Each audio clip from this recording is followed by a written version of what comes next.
On the occasion of Maxwell's birthday, I stand for peace because violence is too expensive. Violence breaks homes. Violence breaks nations. Let me tell you what mob injustice is to me. Mob injustice is depriving little kids of their daddy time. It is depriving kids of fatherly love. It is depriving kids the right to be loved and cared for by both parents. It is depriving parents of the love of their children. It is depriving wives of being with their husbands. It is depriving a nation of resourceful citizens. Mob injustice is simply deprivation.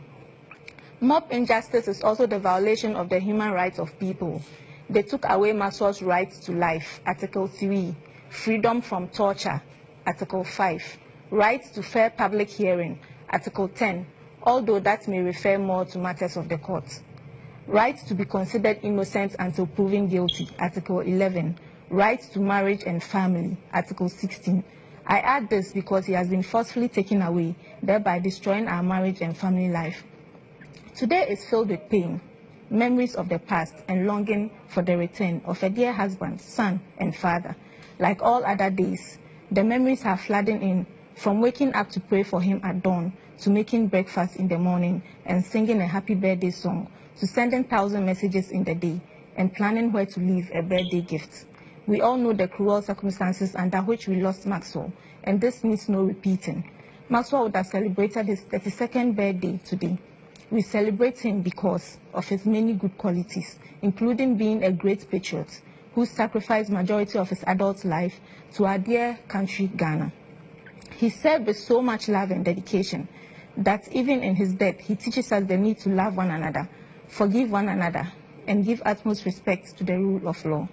Mob action has been a dark part of our society, and over the years, our country has lost invaluable resources, properties, and dear lives through such unjustifiable acts. Many families have suffered pain because people decide to take laws into their own hands in the name of instant justice. Today should remind us of the need to move past such barbaric acts and embrace love, respect for humanity, the rule of law, and to exercise restraint by thinking about others and the effect of our actions on their lives. The institutions that need to be strengthened to bring back their credibility must be strengthened because citizens cannot continue to put the laws in their hands. Imagine living in a country without leaders and institutions. There will be no order, no progress. We call on our institutions to repay the confidence we have reposed in them by being proactive, responsive, and transparent in all ways and at all times. We can't afford to lose our nation builders to barbaric acts. Children must not lose their fathers to such acts. How will growing up be for them? Even at this age, they hear things from their mates. Jaden goes like, "My father is not dead. He's a soldier. He's a Spider-Man." Then Jerry says, "Yes, yes." And then they conclude that daddy is with Jesus. They hear bits and pieces of the events, but I don't know where they hear them from. One day, a little girl told Jaden that people used block to hate his father. No one should downplay the seriousness of what happened, because some of us are going to forever live with the implications. And yes, people forget easily. And so in our own little way, as a family, we will keep hammering on the injustice than us. We all have a part to play in ending mob injustice and all other vices. Ask yourself what you are doing in your own small way to make a worrying trend a thing of the past. We all live in communities and have identified one or two evils. What are you doing about it? The Sustainable Development Goal 16 talks about promoting peaceful societies. Let's all endeavor to make our communities peaceful. There are lots that can be done. Youth groups finding innovative ways to talk about pressing issues, maybe through drama or anything at all. It's our society, and we alone can build it and make it safe. Let's not make the sacrifices of people who have gone ahead of us be in vain. Churches, the media, etc. must not stop preaching about peaceful coexistence.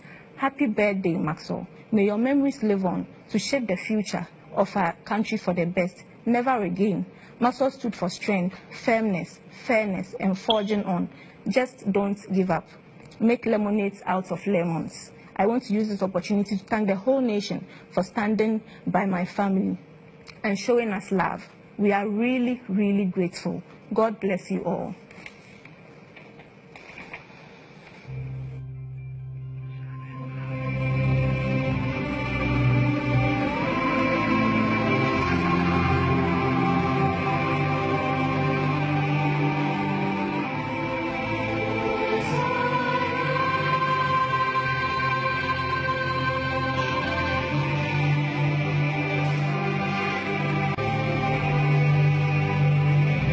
So that was a speech from the late Major Mahamas' wife, Barbara Mahama, who is here with us in the studio. And on the occasion of her late husband's birthday, she decided to speak on the ill that has been done to her society, and she's called on every single citizen of this country to rise up against these devilish acts that have affected her family and several families as well. Indeed, justice delayed is justice denied, but also we need to understand that the wheels of justice do grind slowly, but they do come to a halt. I'm going to talk to Barbara Mahama now in this exclusive interview since the death of her late husband. Thank you so much, Barbara. How are you feeling today, knowing very well that it would have been a day where you celebrated, did a lot of merrymaking? How did you feel when you woke up? I woke up at dawn and my heart was beating. It was just beating. Like right now, my heart is beating. And then I slept and then woke up. I did his usual. We have a birthday culture. We do breakfast, like heavy breakfast. So I did it, and then I went to Christ the King, opposite Christ the King. There's a woman there who usually sleeps there with her children. I just dropped the pack there. Oh, I know that family. Yes. So I gave my son's breakfast to them this morning. That was beautiful. Yes. God bless you. Now, I know it's been a very difficult moment for you, but when this happened, the whole nation was shocked to the marrow. How did you feel with the outpouring of love from Ghanaians, knowing very well that this thing has been going on in this country for so long, but this time it feels like it had hit home? I appreciated it, and I still appreciate it, and the love has not stopped. So I'm very grateful. My whole family is very grateful. We thank you all for the love. Okay. Now, you read a very beautiful speech trying to tell people about not taking the law into their own hands. Now, if you met people in a community who continue to perpetrate this act, what would you tell them one-on-one? What would you say to them? I'll just tell them my story. You can't afford to take the law into your own hands. You destroy, you break homes, and it's not nice. Just stop and think about others. How did you take the news?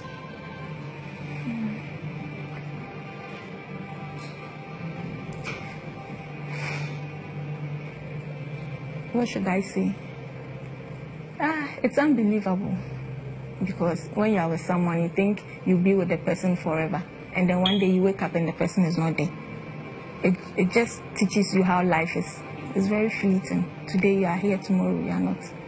So it's still difficult. I don't think it will ease soon. But we are managing. And how are the children doing? They are doing well. They miss him a lot. The little one intentionally mentions his name when he's crying, and that makes me cry too, because it's some way you be crying, daddy, daddy, daddy, and you know when he went, he always called, so they were speaking, and then I usually do short videos to send to him and things, and they always look forward to it. But today I woke them up at dawn, and then they sang a birthday song to him. I recorded them.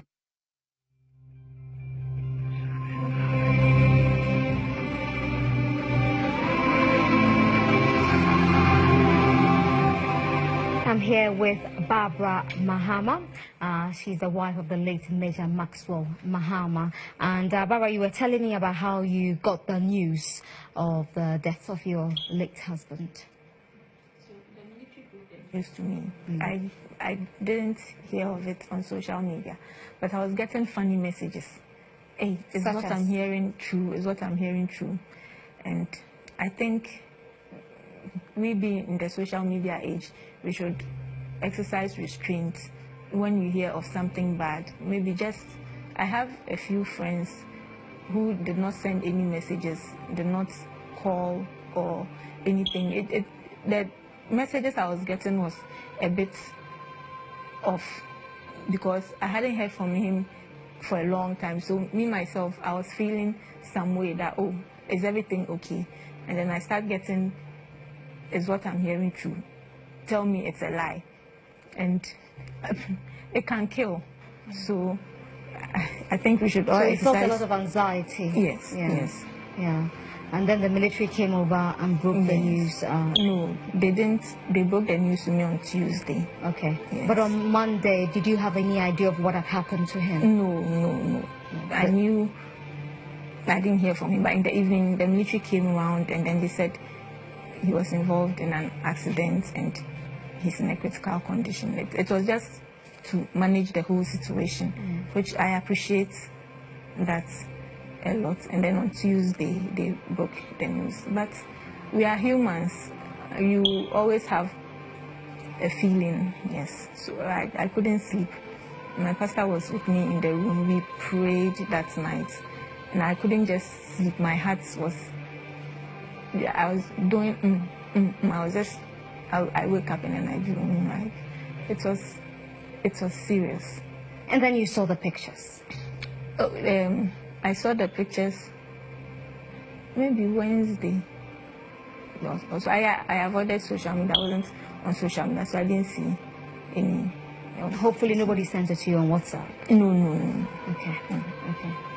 But I requested to see it, and then so it was in a setting, and then they showed it to me. And what was your reaction? I couldn't believe it. But as Christians, we have hope. That's when our loved ones die, and they die in Christ. They're in a better place. So I saw past the body. Okay. And do you feel any anger towards the people of Anger is part of the process, of the healing process, I'll say. It's natural to be angry about a lot of things, including those who did it. So anger is part. So once in a while, I get angry. Have you forgiven them? Forgiving. Okay, I haven't thought about it. Okay. All right. Now, before we go, I've seen so many messages coming through for you. A lot of people admiring your strength and your courage, and also wishing you well, and your children as well. Let me just quickly read a few to you before we go. This is from Prince Jiwonu, who says that I want to urge you to continue to remain strong and keep faith with the Lord, and He will not let you down. And there's another message here. From 1 minute, from Akroma, who says that God be your strength, and I hope that you will get past this. And someone else is asking, would you have your children join the army one day? Well, that's not a decision for her to make. The children would have to make that decision themselves. Quickly, let me just take. The hashtag is Barbara Mahamas Speaks, so if you want to say anything to her. Okay, this one is from Kobe Blue, who says that it's very sad and so heartbreaking. Take heart, my dear sister. I'll continue to pray for him and the departed souls as we Catholics celebrate All Souls, and that's happening actually tomorrow.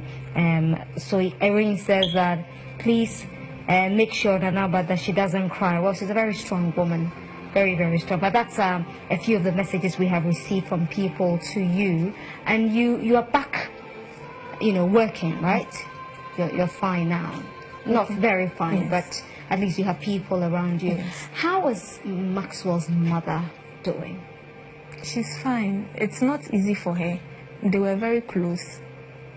Actually, anyone who knows Maxwell knows that he's a very lovely person. So it's very difficult. They were very, very, very close, and he was close with everyone, his dad. So it's a big blow. I don't know if we will come to terms with it, but it's a gradual process. Maybe one day we'll all really, really, really accept it, but for now we are managing. We are taking one day at a time. Yeah. Is she back in the UK, or is she still here? Yeah. Okay, she went and she's back. She's back with you now. Okay, and I have to say a big thank you to you, Barbara Mahama, for gathering the courage to speak to us this evening. I'm really, really touched, and we'll continue to pray for you. I'm doing it for him. I can still hear his voice. Okay, Barbara, do this. Barbara, do this. Do that. Do that. Don't do this. Don't do this. So today I knew he would want me to give his breakfast out, so I did, and he would want me to be bold and speak out. So, Maxwell, I did it for you. Okay. And in your tribute at the funeral, you told us about how he encouraged you to go back to school and everything he did for you. After my first degree, he was like, you don't have any option. You are doing your master's. And I said, okay. So I did my master's. I was even pregnant with Jerry. I found out I was pregnant with Jerry when I was doing my master's. It was so hectic. But he kept encouraging me. Okay. I got a message here from one Mensam Ahen, who says that he actually hails from Denchura Obuase but lives in Tema, and wants you to know that on behalf of the people, they are sincerely sorry, even though he's very, very upset with what happened there, and he never thought that the people of Denchura Dumase could ever do this to a human being, and he hopes that you find it in your heart to forgive them. Mm. Speechless. Yeah.